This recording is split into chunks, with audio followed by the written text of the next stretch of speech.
بسم اللہ الرحمن الرحیم۔ محترم ناظرین، السلام علیکم۔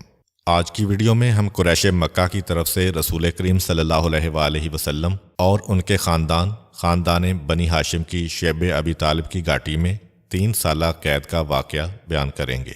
اس سے پہلے کہ ہم اس قید کے بارے میں آپ کو بتائیں، تھوڑا پیغمبر اسلام صلی اللہ علیہ وآلہ وسلم کی خاندانی رشتہ داریوں کو سمجھنا پڑے گا، کیونکہ شیب ابی طالب کی قید کو ختم کرنے کے سلسلے میں ان خاندانوں کا تذکرہ آئے گا۔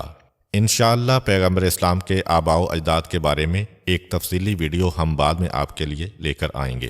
پیغمبر اسلام کے والد تھے جناب عبداللہ، جناب عبداللہ کے والد جناب عبد المطلب، جناب عبد المطلب کے والد جناب ہاشم، جناب ہاشم کے والد جناب عبد مناف، جناب عبد مناف کے والد جناب قصی، اور جناب قصی کے والد جناب کلاب، یعنی حضرت محمد ابن عبداللہ ابن عبد المطلب ابن ہاشم ابن عبد مناف ابن قصی ابن کلاب۔ یہ پیغمبر اسلام صلی اللہ علیہ وآلہ وسلم کا 7 پشتوں تک کا شجرہ نسب ہے۔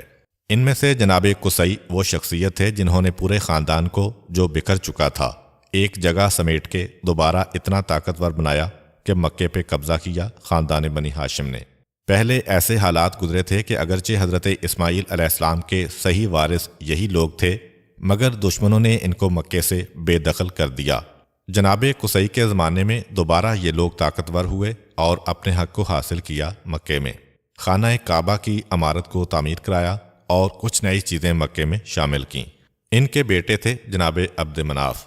جناب عبد مناف کے 4 بیٹے تھے۔ ایک تو خود جناب ہاشم پیغمبر اسلام کے پردادا، جن کی وجہ سے یہ خاندان بنی ہاشم اور اس کے نوجوان ہاشمی نوجوان کہلاتے ہیں۔ دوسرے جناب ہاشم کے چھوٹے بھائی مطلب، یہ وہ چھوٹے بھائی تھے کہ جو مکمل طور پر اپنے بڑے بھائی کے تابع تھے۔ اس کے بعد جناب عبد مناف ہی کے تیسرے بیٹے تھے جناب نوفل، اور چوتھے بیٹے تھے عبد شمس۔ عبد شمس وہ ہیں کہ جن کی نسل سے بنو امیہ کا خاندان آیا، اور ان 4 بھائیوں ہاشم، مطلب، نوفل اور عبد شمس کی جو اولاد ہوئی وہ اپنے جد کے نام سے مشہور ہو گئی۔ ہاشم کا خاندان بنی ہاشم، مطلب کا خاندان بنی مطلب، نوفل کا خاندان بنی نوفل، اور عبد شمس کا خاندان شروع میں بنی عبد شمس اور بعد میں بنو امیہ کہلایا۔ عبد شمس کے بیٹے امیہ تھے، اس لیے خاندان کا نام بدل گیا۔ اب جو 2 بھائی ایک ساتھ تھے، جناب ہاشم اور جناب مطلب، آپ کے ذہن میں ایک نام بہت مشہور ہوگا، حضرت عبد المطلب کا۔ وہ عبد المطلب کہلائے ہی اپنے چچا کے نام پر تھے، کیونکہ جب جناب عبد المطلب کی ولادت ہوئی تو ان کا نام تو تھا شیبہ، اور ان کو ان کے ننیال نے اپنے پاس رکھا تھا۔ جب جوان ہوئے یا 10-11 سال کی عمر ہوئی، تب ان کے چچا آ کے لے گئے ان کو کہ چلو تم اپنے باپ کے وارث ہو، اپنے باپ کی میراث کو سنبھالو۔ جب چچا اپنے بھتیجے کو لے کے مکے میں داخل ہوئے تو مکے والوں نے یہ منظر دیکھا۔ وہ سمجھے کہ شاید مطلب کسی غلام کو خرید کے لا رہے ہیں۔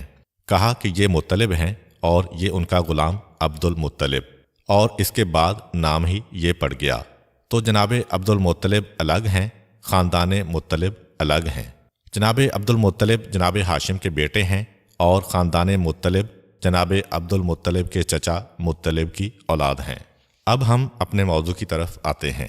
جب اعلان نبوت کے 7ویں سال اسلام کی بڑھتی ہوئی طاقت سے قریش خوفزدہ ہو گئے تو آخر وہ ایک مقام پہ جمع ہوئے اور یہ معاہدہ کیا آپس میں کہ جب تک کہ خاندان بنی ہاشم پیغمبر اسلام کو اپنے میں سے نکال کے ہمارے حوالے نہیں کرتا ہے، اس وقت تک اس پورے خاندان کا مکمل مقاطعہ کرنا ہوگا۔ یہ محاصرہ سن 7 بعثت نبوی سے سن 10 بعثت نبوی تک جاری رہا۔ نہ ان کے ساتھ سلام ہوگا، نہ ان کے ساتھ طعام ہوگا، نہ ان کے ساتھ خرید و فروخت ہوگی، نہ ان کے ساتھ کوئی رشتہ کیا جائے گا۔ یہ معاہدہ ہوا اور اس پر مکے کے 40 سرداروں نے اپنے دستخط کیے اور مہر لگائی۔ معاہدہ مکمل ہونے کے بعد اسے لپیٹا گیا، لپیٹنے کے بعد بند کیا، اور پھر 40 مہریں اس کے اوپر لگیں تاکہ کوئی اس کو کھول بھی نہ سکے۔ ایک روایت یہ ہے کہ اس معاہدے کی ایک نقل ابو جہل نے حاصل کی اور اپنی خالہ کے پاس رکھوائی، اور اصل معاہدہ جس پہ مہریں لگی تھیں خانہ کعبہ کی دیوار پہ لٹکا دیا گیا۔ جب یہ معاہدہ ہوا تو جناب ابو طالب حالات کو دیکھ رہے ہیں۔ اتفاق سے خاندان بنی ہاشم میں بھی اس وقت 40 خاندان بن چکے تھے۔ معاہدے پہ دستخط کرنے والے مکے کے مخالفین کی تعداد بھی 40 تھی۔ حضرت ابو طالب نے سب کو جمع کیا اور ان کے سامنے یہ صورتحال رکھی۔ یہ طے پایا کہ ان حالات میں مکے میں قیام کرنا خلاف مصلحت ہے۔ سارا مکہ ہمارا دشمن ہے۔ دشمنوں کے درمیان رہنے کا مطلب اپنی جان کو خطرے میں ڈالنا ہے۔ اپنی جان کا تو پھر بھی کوئی مسئلہ نہیں، پیغمبر اسلام صلی اللہ علیہ وآلہ وسلم کی حفاظت اصل مسئلہ ہے۔ بہتر یہ ہے کہ ہم یہاں سے کسی ایسے مقام پر منتقل ہو جائیں جہاں چاروں طرف کوئی قدرتی رکاوٹ ہو ان کو بچانے والی، جہاں بیٹھ کے نگرانی کرنا نسبتاً آسان ہو۔ شہر میں تو بڑا مشکل ہے۔ سب نے اس مشورے کو پسند کیا سوائے ایک آدمی کے۔ ابو لہب کہنے لگا کہ نہیں، تم حماقت کر رہے ہو، پورے مکے کی مخالفت مول لے رہے ہو صرف ایک آدمی کی وجہ سے، کیونکہ قریش ہمارے دشمن نہیں ہیں۔ انہوں نے معاہدے میں لکھا ہے کہ اگر یہ محمد کو ہمارے حوالے کر دیں تو یہ معاہدہ ختم۔ تو کیوں نہیں تم اس مسئلے کو ختم کر دیتے؟ سارے خاندان نے حضرت ابو طالب سے کہا کہ نہیں، یہ ہماری غیرت و حمیت کے خلاف ہے، یہ صلہ رحمی کے خلاف ہے۔ اور جو ایمان لا چکے تھے اس وقت تک، انہوں نے کہا کہ ہمارے تو ایمان کا مسئلہ ہے، ہم کبھی بھی اس پہ تیار نہیں ہوں گے۔ ابو لہب یہ سنتا ہے تو یہ کہہ کے کھڑا ہو گیا کہ تم اپنے پاؤں پہ خود کلہاڑی مار رہے ہو، تم خود حماقت کر رہے ہو۔ میں اس حماقت میں تمہارا شریک نہیں بنوں گا، میں تو اپنے مکان میں ہی رہوں گا۔ ابو لہب کے علاوہ 40 میں سے 39 خاندان والوں سے حضرت ابو طالب نے کہا کہ اپنا سامان جمع کرو اور مکے سے نکل جاؤ۔ جب یہ اطلاع بنی مطلب کو ملی تو وہ بھی آ گئے۔ کہا کہ اے ابو طالب، ہم بھی آپ کے ساتھ ہیں، ہماری جانیں بھی آپ پہ قربان ہیں، جہاں آپ جائیں گے وہاں ہم بھی جائیں گے۔ چنانچہ یہ دو خاندان، بنی ہاشم کا خاندان اور بنی مطلب کا خاندان، مکہ سے نکلا۔ یہ بات ذہن میں رہے کہ حالات کو دیکھتے ہوئے مکہ سے نکل جانے کی تجویز حضرت ابو طالب کی تھی۔ قریش نے نہیں کہا تھا کہ مکہ سے نکل جاؤ۔ چنانچہ یہ دونوں خاندان مکے سے نکلے۔ کوہ ابو قبیس کے پیچھے جو پہاڑی گھاٹیاں ہیں، ان میں ایک ایسا مناسب مقام تھا کہ چاروں طرف پہاڑیوں سے گھرا ہوا تھا۔ اگر 4 یا 5 نوجوانوں کو پہاڑیوں پہ لگا دیا جاتا تو دور دور تک کا علاقہ کور ہو جاتا، دور سے آنے والے دشمن کو بھی دیکھا جا سکتا تھا، اور کافی بڑی فوج بھی اگر حملہ کرے تو چند نوجوان مل کر اس کا مقابلہ کر سکتے تھے۔ جناب ابو طالب نے بہت سوچ سمجھ کر اس علاقے کا انتخاب کیا۔ اب 3 سال کے عرصے تک یہ پورا خاندان حضرت ابو طالب کی قیادت میں زندگی گزار رہا ہے۔ ان کے پاس بار بار پیغام آ رہا ہے کہ ہمارا تمہارا کوئی جھگڑا نہیں ہے، آج بھی اگر تم ایک بات ہماری مان لو تو واپس آ جاؤ عزت و احترام کے ساتھ، ہم تمہیں تمہارا پورا مقام دیں گے۔ مگر ابو جہل کی اس پیشکش کو بار بار ٹھکرایا جا رہا ہے۔ حضرت ابو طالب نے شیب ابی طالب میں آنے کے بعد ایک نظام قائم کیا۔ وہ نظام یہ تھا کہ پہرا دینے والے نوجوان، درے کی حفاظت کرنے والے نوجوان، اور خود پیغمبر اسلام صلی اللہ علیہ وآلہ وسلم کی جان بچانے کی ذمہ داری دی۔ سارا دن تو سورج کی روشنی ہے، رات کے وقت اندھیرے میں بڑا خوف رہتا ہے کہ اچانک حملہ نہ ہو جائے۔ چنانچہ پیغمبر اسلام اور خاندان بنی ہاشم جب سو جاتا، سب سو جاتے، تب حضرت ابو طالب پیغمبر اسلام کے بستر کو رات کا ایک حصہ گزرنے کے بعد دوسرے مقام پر منتقل کرتے ہیں، اور حضرت علی کرم اللہ وجہہ کو بیدار کر کے کہتے ہیں کہ تم اپنے چچا زاد بھائی کے بستر پر جا کے سو جاؤ۔ 3 سال اسی مشق میں گزرے۔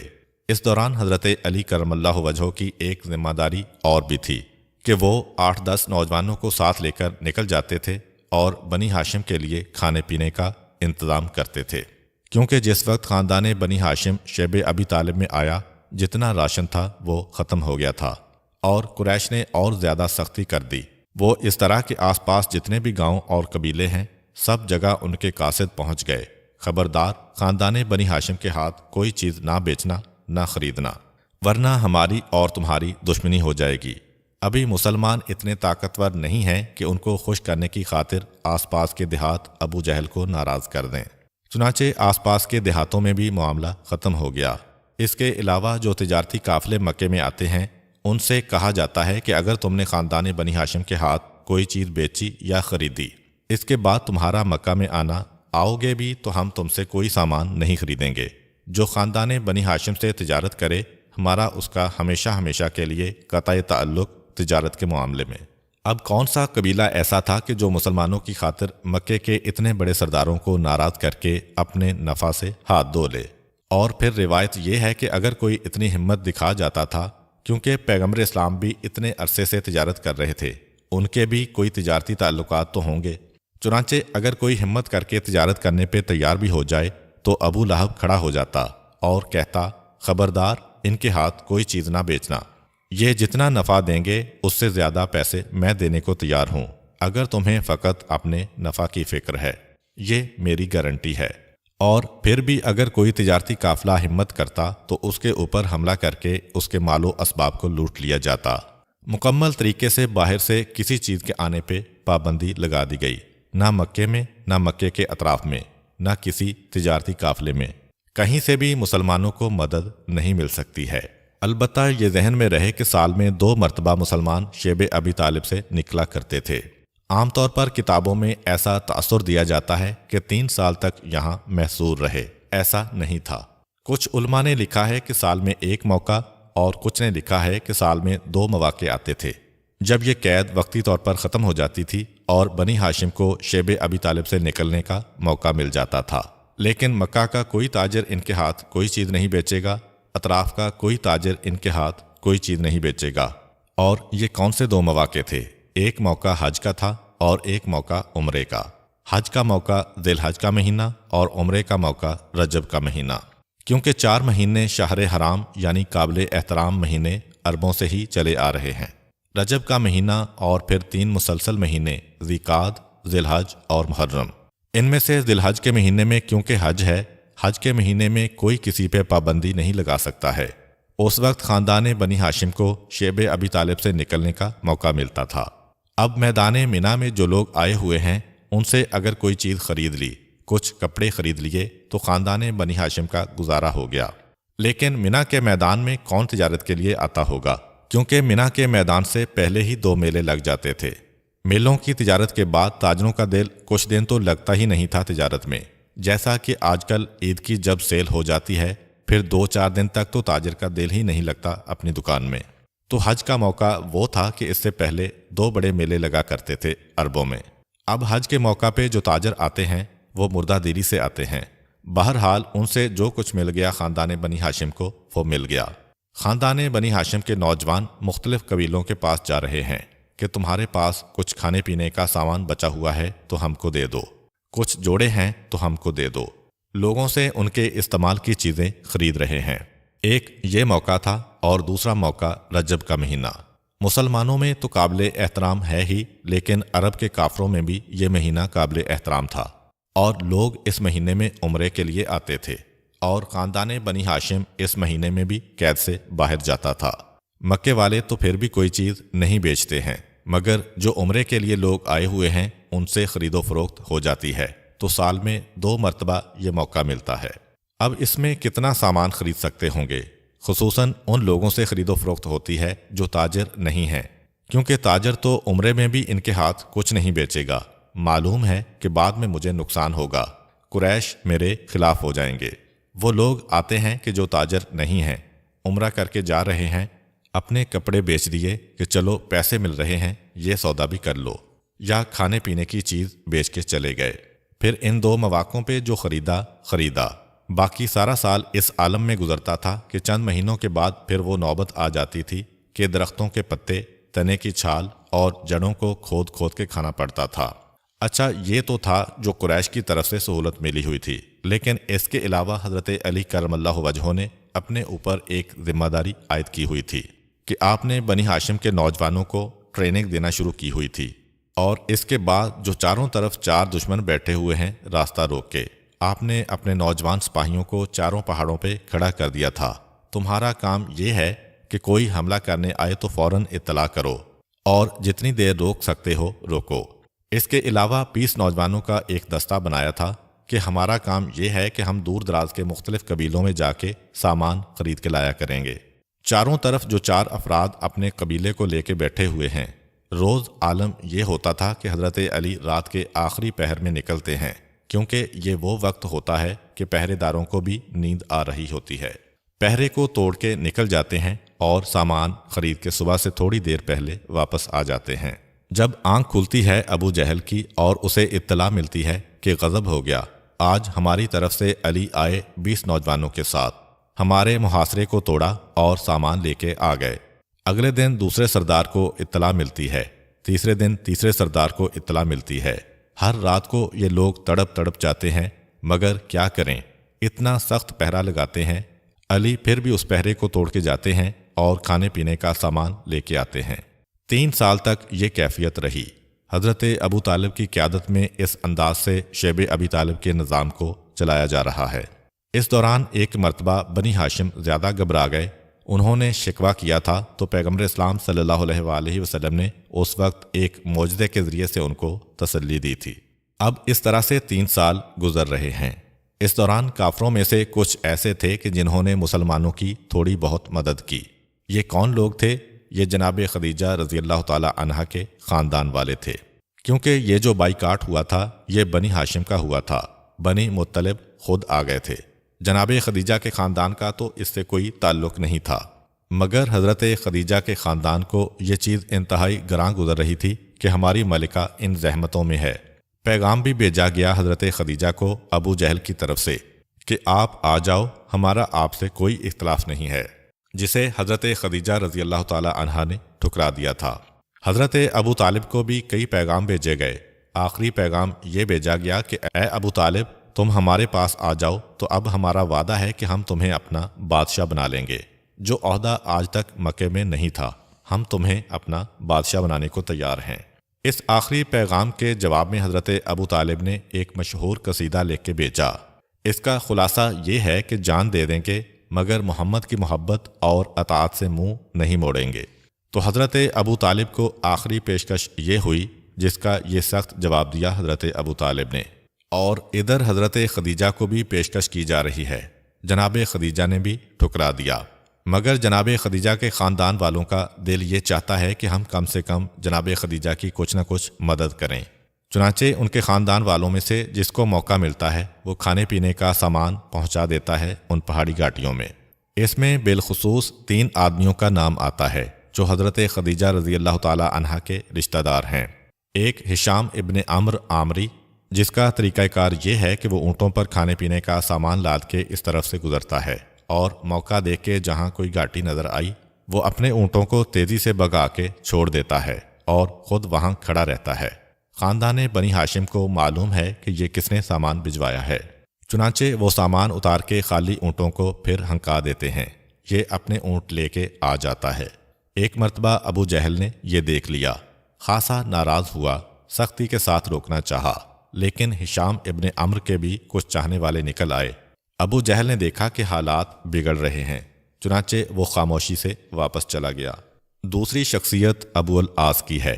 یہ بھی حضرت خدیجہ کا رشتہ دار ہے، چنانچہ اسے بھی جب موقع ملتا تو کھانے پینے کا سامان شیب ابی طالب میں پہنچا دیتا تھا۔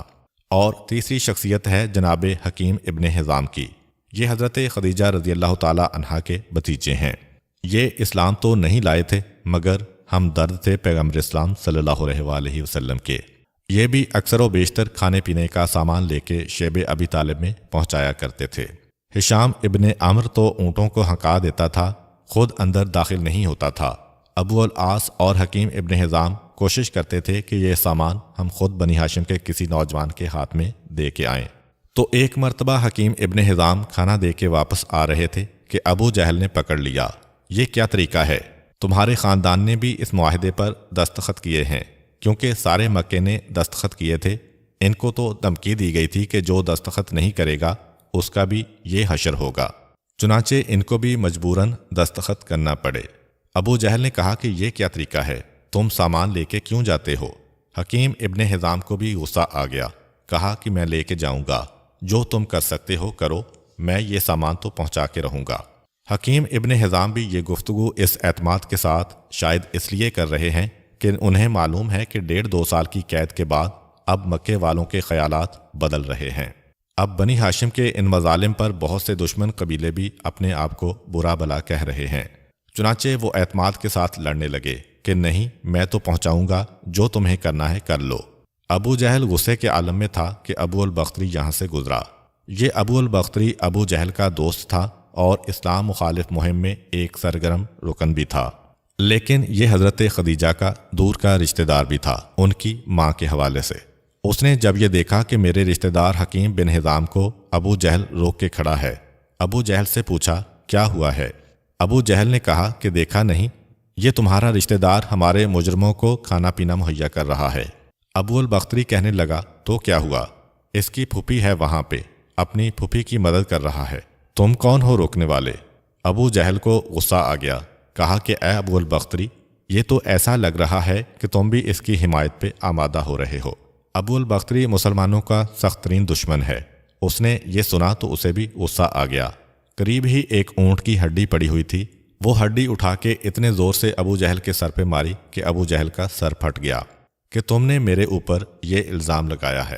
اب ابو جہل جواب دینا چاہتا ہے کہ دونوں کے کان میں ایک کہے کی آواز آئی۔ گھوم کے دیکھا تو کیا دیکھتے ہیں کہ آج پہاڑی کی گاڑی پر حضرت حمزہ رضی اللہ تعالی عنہ پہرا دے رہے ہیں اور دونوں کو لڑتا دیکھ کے ہنس رہے ہیں۔ ابو جہل ابو البختری سے کہنے لگا یہ تو بہت بری بات ہے، ہمارا جھگڑا دشمنوں تک پہنچ گیا ہے، وہ مذاق اڑا رہے ہیں، چلو خیر چھوڑو اس حکیم ابن حزام کو، ہمیں یہاں سے چلنا چاہیے۔ چنانچہ جناب حمزہ کی مسکراہٹ کو دیکھ کے شرما کے یہ دونوں کافر وہاں سے ہٹ کے آ گئے اور حکیم ابن حزام کا مسئلہ ختم ہو گیا، جس سے اس کے بعد بھی وہ تھوڑا بہت کھانے کا سامان پہنچاتے رہے۔ یہ ہم آپ کو اس لیے بتا رہے ہیں کہ بعض اوقات ذہن میں آتا ہے کہ 3 سال اگر کھانے پینے کی کوئی چیز نہیں آئی تو زندہ کیسے رہے؟ کوئی معجزہ تو نہیں تھا شیب ابی طالب میں۔ یہ 3-4 طریقے تھے۔ ان 3 آدمیوں کے نام آگے تاریخ میں جو تھوڑا بہت سامان پہنچاتے تھے۔ حضرت علی کرم اللہ وجہہ کا طریقہ آ گیا، سال میں 2 مرتبہ بنی ہاشم کے باہر نکلنے کا معاملہ آ گیا، لیکن اتنا سامان نہیں ملتا کہ پیٹ بھر کے کھا سکیں، بالخصوص نہانے کا پانی اور بدلنے کے لیے لباس۔ عمرے اور حج میں جو کپڑے ملتے ہیں وہ بھی استعمال شدہ ملتے ہیں، اس لیے خاندان بنی ہاشم ان طریقوں سے سامان آنے کے باوجود انتہائی پریشانی میں دن رات گزار رہا تھا۔ آخر میں وہ نوبت پہنچی کہ درختوں کے پتے ختم ہو گئے، درختوں کے تنے کی چھال ختم ہو گئی، پھر اس کے بعد درختوں کی جڑیں کھود کے کھانے کا سامان کیا جانے لگا، جس میں حضرت خدیجہ رضی اللہ تعالی عنہا کے حصے میں ایک زہریلی جڑ آ گئی، جس کے کھانے سے وہ اسی شیب ابی طالب میں بیمار پڑ گئی تھیں۔ لیکن وہ وقت بھی آ گیا کہ یہ 3 سال کا امتحان پورا ہونے والا تھا۔ ادھر 3 سال مسلسل گزرے، اب مسلمان کتنے کمزور ہیں، کتنے بیمار ہو گئے، ان کی حالت کتنی خراب ہو رہی ہے، یہ سارا مکہ دیکھ رہا ہے اور ہر ایک کو احساس جرم ہو رہا ہے، خصوصاً وہ قبیلے جن کی رشتہ داریاں ہیں اس خاندان سے، وہ اپنے آپ کو مجرم سمجھ رہے ہیں کہ یہ تو ہم نے عرب کے پرانے طریقے کے خلاف عمل کیا ہے۔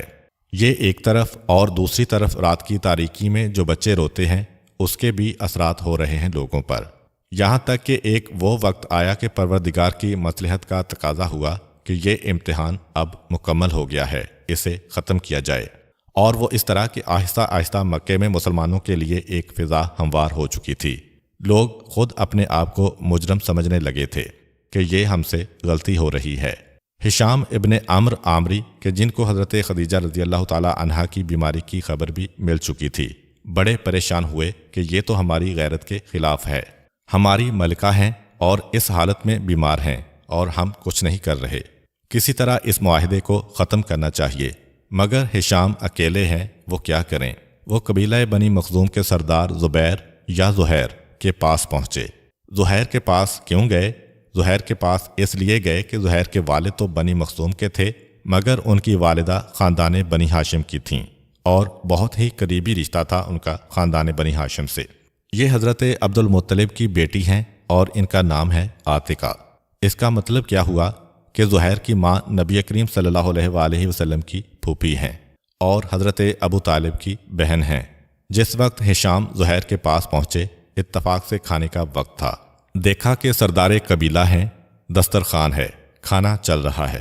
انہوں نے انتظار کیا، کھانا ختم ہوا اور زہیر گھر کے اندر گئے، یہ بھی ساتھ گئے۔ کہا کہ اے زہیر، ابھی آپ کھانا کھا رہے تھے، ایک چیز میری سمجھ میں نہیں آتی، کیا آپ کا دل چاہتا ہے کھانا کھانے کا، جبکہ آپ کے ماموں پتہ نہیں اس وقت شیب ابی طالب میں انہیں کچھ کھانے کو ملا بھی ہوگا کہ فاقے کے عالم میں ہوں گے۔ اے زہیر، آپ تو عرب کے غیرت مند سردار ہیں، آپ کا خاندان عبد المطلب سے تعلق بھی ہے، آپ اطمینان سے سوتے ہیں، پتہ نہیں آپ کے ماموں پر کیا گزر رہی ہے۔ زہیر نے کہا کہ اے ہشام، تم نے بالکل ٹھیک کہا، زہیر کہتے ہیں کہ اگر مجھے کوئی ساتھی مل جائے تو میں اس کے لیے کچھ کرنے کو تیار ہوں۔ ہشام کہتے ہیں کہ پہلا تو میرا ہی نام ہے آپ کے ساتھ، اور دیکھیے میں ابھی کوشش کرتا ہوں۔ ان کو تیار کر کے ہشام چلے قبیلہ بنی نوفل کے سردار مطعم بن عدی کے پاس۔ بنی نوفل جناب ہاشم کے تیسرے بھائی نوفل کی اولاد ہیں۔ مطعم بن عدی کے بارے میں یہ بھی بیان کیا جاتا ہے کہ قریش مکہ کے 40 میں سے 39 خاندانوں نے معاہدہ قریش پر دستخط کیے تھے، جبکہ انہوں نے اس معاہدے پر دستخط کرنے سے انکار کر دیا تھا۔ ان کے پاس پہنچے ہشام، کہا کہ اے مطعم، آپ خاندان بنی ہاشم کی مخالفت میں ابو جہل، ولید اور عتبہ جیسی شخصیتوں سے مل گئے ہیں۔ کیا آپ کو پتہ نہیں کہ یہ لوگ کیسے ہیں؟ آج یہ آپ کے ساتھ ہیں، مگر کل جب خاندان بنی ہاشم ختم ہو جائے گا تو پھر آپ لوگوں کی باری آئے گی، اس لیے کہ پورا عرب خاندان بنی ہاشم کا کیوں دشمن ہے؟ فقط ان کے فضائل کو دیکھ کر۔ آج ان کی باری ہے، کل آپ کی باری آنے والی ہے۔ یہ سب ہمارے دشمن ہیں جو آج جمع ہو چکے ہیں۔ مطعم نے کہا، تم نے صحیح کہا، یہ چیز میرے ذہن میں بھی ہے کہ خاندان بنی ہاشم ہے تو میرے چچا کی اولاد، ہم لوگ ہیں تو ایک ہی قبیلے کے۔ مجھے معلوم ہے کہ خاندان بنی ہاشم کے ختم ہونے سے ہماری طاقت کم ہو جائے گی، لیکن میں کیا کروں؟ میں اکیلا کچھ نہیں کر سکتا۔ میں نے معاہدے سے دستخط کرنے سے انکار کیا، اور میں کیا کر سکتا ہوں؟ اگر کوئی اور مجھے مل جائے تو میں ہمت کروں۔ کہا کہ نہیں، بنو مخزوم کے سردار زہیر بھی تیار ہیں۔ کہا کہ یہ تو بہت اچھی بات ہے، لیکن کسی ایک آدمی کو اور ڈھونڈو۔ اب ہشام اور تلاش میں نکلے کہ کوئی اور میری مدد کرنے والا مل جائے۔ ضمعہ ابن اسود کے پاس پہنچے۔ یہ بھی خاندان بنی ہاشم سے ننیالی رشتہ رکھتے تھے۔ ضمناً یہ بھی بتاتا چلوں کہ یہ رسول کریم صلی اللہ علیہ وآلہ وسلم کی زوجہ حضرت ام سلمہ رضی اللہ تعالی عنہا کے پہلے شوہر تھے۔ ان کے بعد حضرت ابو سلمہ سے ان کا نکاح ہوا تھا، اور تیسرے اور آخری نمبر پر رسول کریم صلی اللہ علیہ وآلہ وسلم سے۔ ان کے سامنے یہ مسئلہ رکھا کہ یہ بات ہے۔ انہوں نے بھی کہا کہ ہاں میرا رشتہ ہے، اور میری غیرت یہ گوارا نہیں کر رہی، لیکن اکیلا آدمی کیا کرے گا؟ ہشام نے کہا کہ اب آپ اکیلے نہیں ہیں، 2 اور قبیلوں کے سردار آپس میں مل چکے ہیں، وہ میرے ساتھ تیار ہیں۔ چنانچہ ان تینوں کو تیار کیا، اور روایت میں ہے کہ ابو البختری جو بدترین دشمن تھا مسلمانوں کا، وہ بھی حضرت خدیجہ رضی اللہ تعالی عنہا کی وجہ سے تیار ہو گیا ان کی مدد کرنے کو۔ یہ چاروں یعنی زہیر، مطعم، ضمع اور ابو البختری، یہ سارے اپنے اپنے قبیلوں کے سردار ہیں جو اس مہم کو چلا رہے ہیں۔ ہشام یہ سردار نہیں ہیں۔ اب ان چاروں سے بات کی ہشام نے۔ یہ طے پایا کہ آج رات کو رات کی تاریکی میں حجون کے مقام پہ ہم جمع ہو کے ایک میٹنگ کریں گے۔ حجون مکے کے ایک محلے کا نام ہے جس میں مکے کا مشہور ترین قبرستان جنت المعلی واقع ہے۔ یہ ہشام کی ذمہ داری لگائی کہ تم سب کو جمع کرو۔ رات کی تاریکی میں سب وہاں جمع ہوئے، ایک دوسرے سے بات کی تو پتہ چلا کہ ہاں یہ سب لوگ تڑپ رہے ہیں کہ ابو جہل کے دھوکے میں ہم کیوں آ گئے۔ اس کا تو کچھ نہیں گیا، خاندان ہمارے زحمتیں اٹھا رہے ہیں، اور آج اگر بنی ہاشم ختم ہو گیا تو کل ہم بھی کمزور ہو جائیں گے۔ یہ طے پایا کہ کل صبح جا کے ہمیں اس مسئلے پہ آواز اٹھانا ہے، اور ابو جہل سے کہنا ہے کہ وہ معاہدہ کینسل۔ ہشام اب پیچھے چلے گئے کیونکہ وہ سردار نہیں ہیں، وہ ابو جہل سے بات نہیں کر سکتے ہیں، لیکن ان کے ساتھ ساتھ رہے۔ اگلے دن صبح کے وقت جب سارے سرداران قریش اپنی اپنی سیٹوں پر بیٹھ گئے، جو حرم کے چاروں طرف ایک انتظام ہوتا تھا نشست کا، تو ان لوگوں نے کہا کہ آج ہم ایک اہم مسئلہ لے کے آئے ہیں، سب ایک جگہ جمع ہو جائیں۔ سارے سردار آ گئے۔ کہا کہ کیا بات ہے؟ ضمعہ ابن اسود کھڑے ہوئے اور کہا کہ اے قریش کے سرداروں، یہ ہمیں کیا ہو گیا تھا؟ کیا ہماری آنکھوں پہ پردہ پڑ گیا تھا؟ ہم نے وہ کام کیا جو عرب کی غیرت کے خلاف ہے۔ آج تک عرب میں کبھی ایسا نہیں ہوا۔ اب یہ تھے تو 4 سردار، مگر ان کی رشتہ داریاں تو بہت سارے قبیلوں میں تھیں۔ انہوں نے بھی کہا کہ ہاں تم بالکل ٹھیک کہہ رہے ہو، مگر دبے دبے انداز میں۔ ابو جہل کھڑا ہو گیا کہ بالکل غلط، اے ضمعہ تم معاہدہ کرنے کے بعد اس سے پھر رہے ہو، یہ صحیح نہیں ہے، تم اکیلے کی بات کوئی نہیں سنے گا۔ وہ تو باقاعدہ ایک طے شدہ بات تھی۔ جیسے ہی کہا کہ تم اکیلے کی بات کوئی نہیں سنے گا، فوراً زہیر کھڑے ہوئے، کہا کہ نہیں، یہ بالکل ٹھیک کہہ رہا ہے، ہم نے عرب کی غیرت کے خلاف ایک قدم اٹھایا ہے، اور ہمیں اپنی غلطی پہ ندامت ہے، بلکہ ہم نے دستخط بھی خوشی سے نہیں کیے تھے، تمہاری زبردستی سے کیے تھے۔ ابو جہل گھبرایا کہ نہیں تم جھوٹ کہہ رہے ہو۔ مطعم بن عدی کھڑے ہو گئے، کہا کہ نہیں یہ دونوں سچے ہیں، تم جھوٹے ہو۔ دستخط زبردستی لیے گئے تھے، بغیر ہمیں سمجھائے ہوئے، اسی لیے میں نے انکار کر دیا تھا۔ ابو جہل حیران ہو کے دیکھ رہا ہے کہ ابو البختری اس کا دوست ہے، وفادار ہے۔ وہ بھی کھڑا ہوتا ہے اور کہتا ہے کہ ہم راضی نہیں ہیں ان دستخطوں کے اوپر۔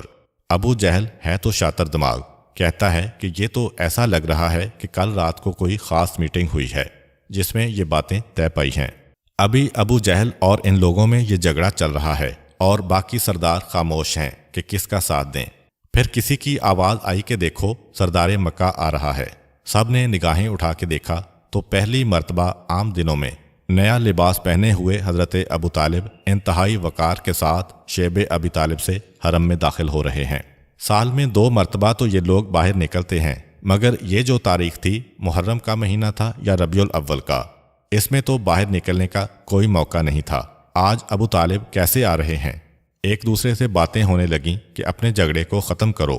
ایسا لگ رہا ہے کہ ابو طالب تھک گئے، عاجز آ گئے، کیونکہ اطمینان ہے ان کے چہرے پہ۔ قریش تو سمجھ رہے ہیں کہ 3 سال کے بعد بہت پریشان ہوں گے۔